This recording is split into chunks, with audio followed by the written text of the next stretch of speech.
I know that for us today, God is not literally asking us to sacrifice our children like Abraham did.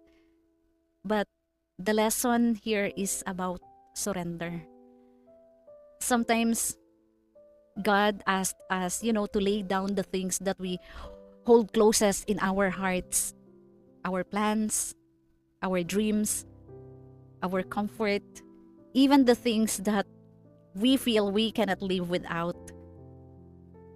But Abraham trusted God so much. He trusted God, believing that God's plans are more better. He believed that even if he gave up that one thing that he loved the most, God was still faithful to provide. And he did. He really did. God provided the ram in place of Isaac. It also reminds me of the story of the woman with the alabaster jar. I know most of you is familiar with that story.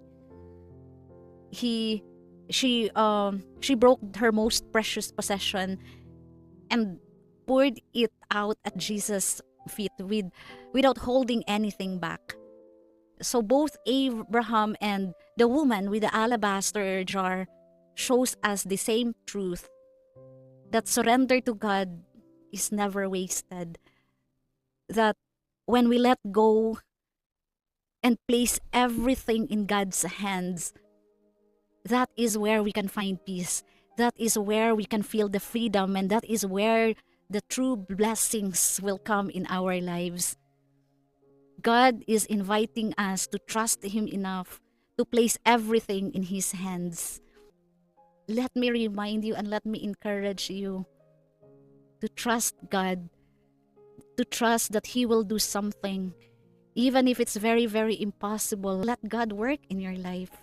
Let go of the things that is hindering you from your relationship to God. Abraham is the best example. Like, guys, can you imagine offering your own child, slaying your own child? I am a mother, but I can never, to be honest, I can never imagine myself doing it.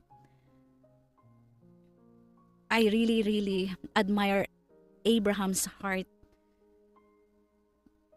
And my question is, what are the things that you can surrender to God? What are the things that you can sacrifice to Him and trust Him that He will provide? That even if we have to let go of those things, He will replace it with something better.